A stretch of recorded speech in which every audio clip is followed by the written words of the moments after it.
Hello दोस्तों, आज हम आपको बताएंगे चेंज ओवर प्रोसेस के बारे में। ये हमारी एसएमटी लाइन है।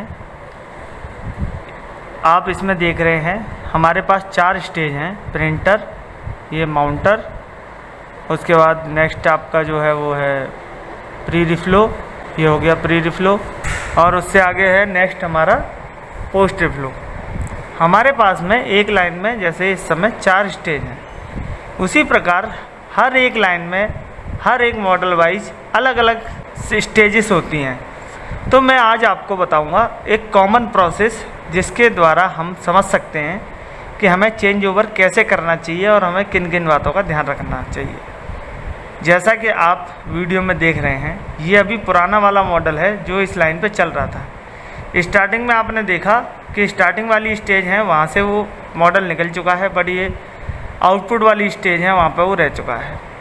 तो जैसे ही हमारा मॉडल नेक्स्ट 2 स्टेज आगे चला जाता है तो हम उससे 2 स्टेज पहले पे चेंज ओवर स्टार्ट कर देते हैं। और चेंज ओवर के टाइम पे सबसे पहली बात जो हमें ध्यान रखने वाली ये है कि जो भी पुराना मटेरियल है, पुरानी किट का जो भी मटेरियल था, हम उसे क्या करेंगे, वापस स्टोर में रिटर्न करेंगे और नई किट का मटेरियल लेके उस लाइन पे चेंज ओवर स्टार्ट कर देंगे। जैसे कि हम इस वीडियो में देख रहे हैं, हमारी 4 स्टेज थी। तो सबसे पहले ऑपरेटर आपका प्रिंटर स्टेज पे चेंज ओवर कर रहा है, मतलब इसमें जितने भी ऑप्शन हैं, जितने भी आपका फंक्शन है, उन सबको चेंज करके जो मॉडल अब उससे दूसरा चलाना है उसकी सेटिंग कर रहा है, उसके हिसाब से प्रॉपर काम कर रहा है। जैसे ही प्रिंटर को सेट कर देगा, फिर उसके बाद में वो उसके अकॉर्डिंग पीसीबी के अकॉर्डिंग क्या करेगा, कन्वेयर को सेट करेगा। अब ये देखिए, अब उसने प्रिंटर सेट किया, उसके बाद नेक्स्ट स्टेज की बात करेंगे तो नेक्स्ट स्टेज पे वो आपका उस कन्वेयर सेट करेगा। फिर उससे नेक्स्ट बात करेंगे, माउंटर सेट करेगा। इसी तरीके से मतलब एक एक करके स्टेप आगे चलते चले जाएंगे। प्रिंटर सेट हो गया, अब उसके बाद प्रिंटर के आगे वाला कन्वेयर उसने सेट किया। उसके बाद हम बात करेंगे माउंटर वाले से। अब माउंटर वाला क्या करेगा, अब अपने माउंटर की स्टेज पे जो जो कंपोनेंट उसे लेने हैं, नए कंपोनेंट किट के अनुसार पुरानी वाली किट को हटाकर अनलोड कर दिया उसने, नई वाली किट को ले लेगा और नई वाली किट के अकॉर्डिंग सारे कंपोनेंटों को लोड करेगा। उसी तरीके से जब हम आगे चलेंगे तो हमारी नेक्स्ट स्टेज जो आएगी वो आएगी प्री रिफ्लो। जैसे अभी ये हम बात कर रहे हैं सेकंड स्टेज की, माउंटर की, तो ये माउंटर पे जो ऑपरेटर है वो अपना काम कर रहा है और अपनी माउंटरिंग स्टेज से जो जो कंपोनेंट लोड अनलोड होने उनके लिए काम कर रहा है। उसके बाद हम नेक्स्ट स्टेज पे जाएंगे। देखो, पुराना वाला जो मॉडल था वो ख़त्म हो चुका। अब प्री स्टेज वाला जो ऑपरेटर है वो नए मॉडल के अनुसार कन्वेयर को सेट करेगा, मैगजीन सेट करेगा और वहाँ पे जो जो चीज़ें उसको रिक्वायरमेंट है नए मॉडल के हिसाब से उन सबको ला के रखेगा। उसके बाद प्री रिफ्लो के बाद हमारी प्रोफाइल मशीन आती है, प्रोफाइलर जिसको हम बोलते हैं। तो ओवन में पैरामीटर चेंज करके उस मॉडल के अकॉर्डिंग अपना जो है पैरामीटर डालेगा।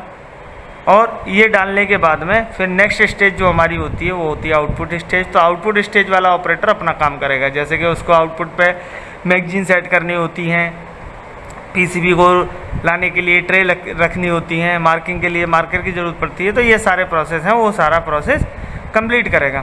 तो दोस्तों, मैं आपको ये बताना चाह रहा हूँ कि मान लीजिए चाहे हमारी एक लाइन में एक स्टेज हो, चाहे 10 स्टेज हो, बट हमारा जो स्टैंडर्ड है वो ये कहता है कि हमारे एक मॉडल से दूसरे मॉडल के बीच में कम से कम 2 से 3 स्टेज का गैप होना चाहिए।